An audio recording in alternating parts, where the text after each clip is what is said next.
want to ask a question that when I'm playing, there is a couple of negative thoughts comes in my mind that when the bowler is running and he's ready to deliver the ball, suddenly the thought comes hit the ball, and that if that thought comes, it's difficult to control that thought at that time because I'm about to play that ball. So how I'll control that thought? What should I tell or what should I do to control that thought? Hit the ball is not a bad thought. Yeah, it's not bad thought, but still, I can't hit every ball. No, that is true, but looking at your track record, you hit the ball pretty well. So that thought is a good thought, not a bad thought. Yeah. But it should not become a compulsive thought. And above all, so this is something that all of us have to understand, whether it's you're playing cricket or you're running a business or whatever you may be doing. There is something called as reality. Yes. There is something called as impressions of reality that we carry within ourselves. Yes. Suppose you never played cricket in your life, for the first time, you stand there. Yes. If a ball comes at you, you would naturally like to look at it, how it comes and then hit it. Only because you played cricket for a certain number of years, Yes. now you have this thought, because there is a score to fulfill and there are expectations, this time India has to win and so many things, you know. Expectations of 1 billion people, Yeah. all that stuff. But actually, you don't play a game.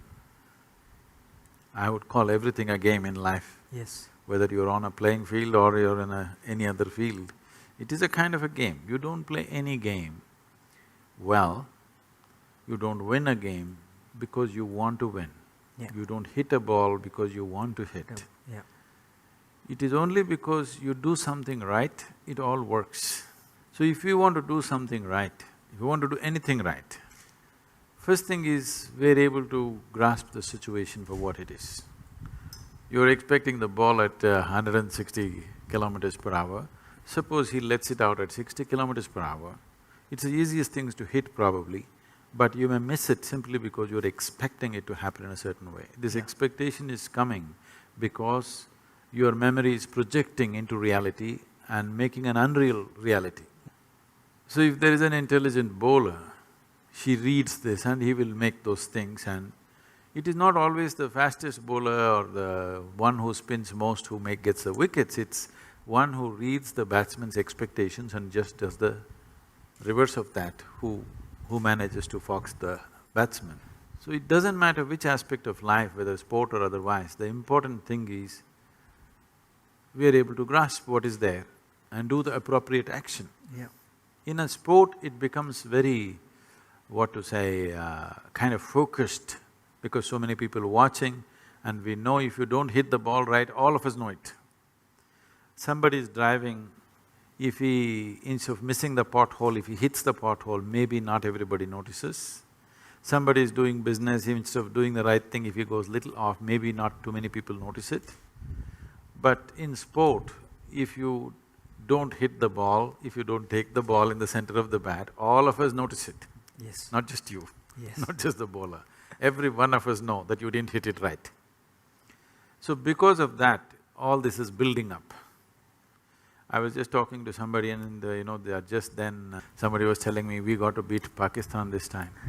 I said, don't try to beat Pakistan, just hit the ball.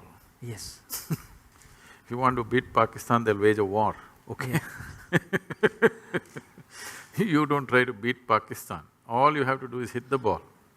If you try to beat Pakistan, Pakistan is not in the ball, it'll be somewhere there.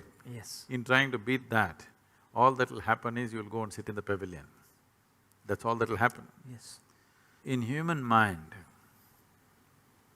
there is perception, there is memory, there is imagination. People are not able to keep these things separate. There is memory of the game, there is imagination of how you will carry the cup, and there is a reality of a ball coming at you. It is only the reality that you can handle. Memory and imagination you can only fancy with. One is about that which is over, one is about that which is yet to happen. The reality is the ball is coming and you have a bat in your hand, you have to hit it the way the ball deserves it, not the way India deserves it. not the way Pakistan deserves it, Yes. not the way somebody else deserves it. You have to hit the ball the way the ball deserves it, the way it's coming.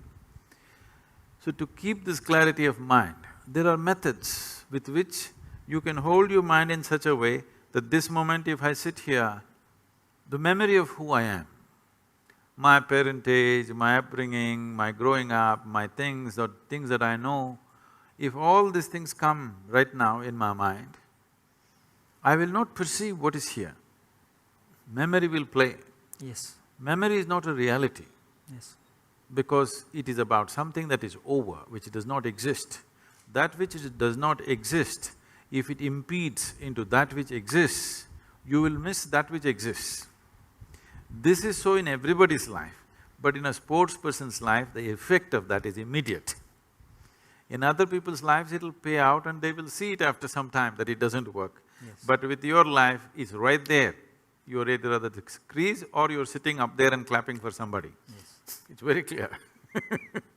So because of that, it stands out, but this is true for everybody's life.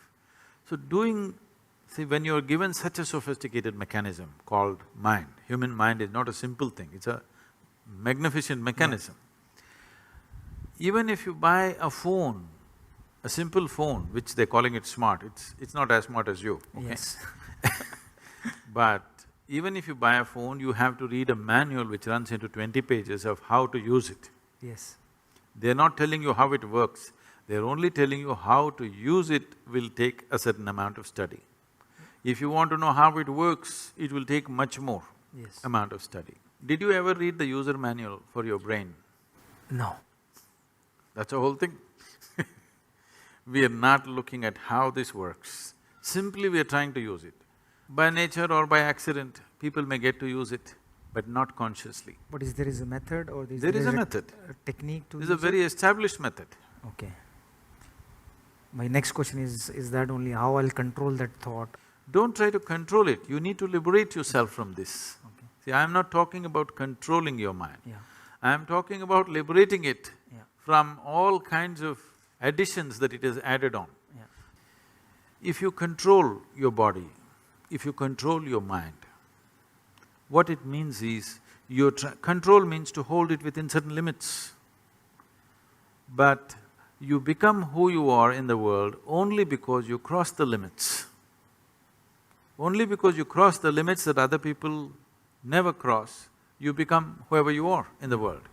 So the method should be not of control, but of liberation. Over a period of time, you gather a body and a certain level of mind. These two, if we know how to use it to our advantage, it'll work one way. But a whole lot of humanity uses their body and their mind to their disadvantage. Their body and mind are the biggest problems that they have in their life. To make this body and mind in such a way that you don't have to control them. What would you like to control? You would like to control something that's gone berserk. You would like to control something which is destructive.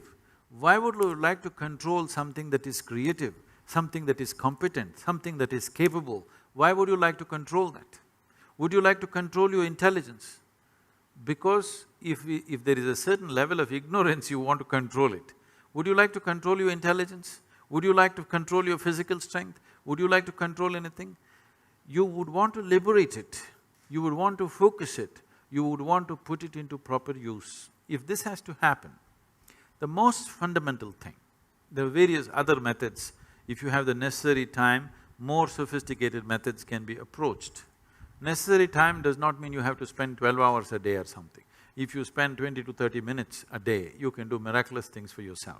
Because you know how to play the game, you know how to do all that it takes is little more clarity at that moment, and the body and mind responds with much more ease rather than tension and fear and anxiety, it responds with ease.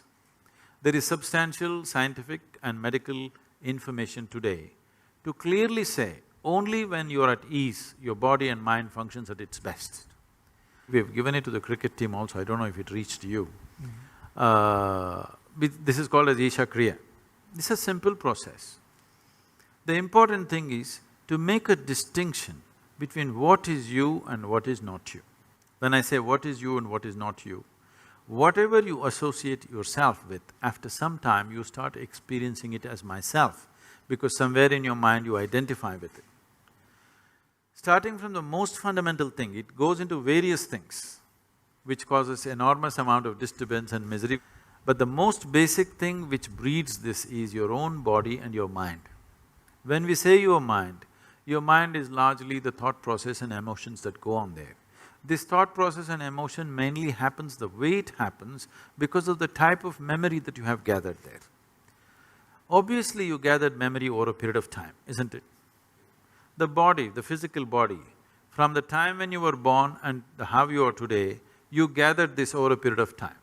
Anything that you can gather can be yours, but can never ever be you, isn't it? So to create a distinction between what is you and what is not you, if this distinction arises, which is what Isha Kriya does, if you bring this distinction into your life, you will see suddenly your ability to use your body and your mind is phenomenally enhanced, many fold. The same body and same mind, simply because you're not tangled up with it, you can use it so much better, simply because there is a little bit of space between you and your body and you and your mind. This is guaranteed from me. Okay, thank you.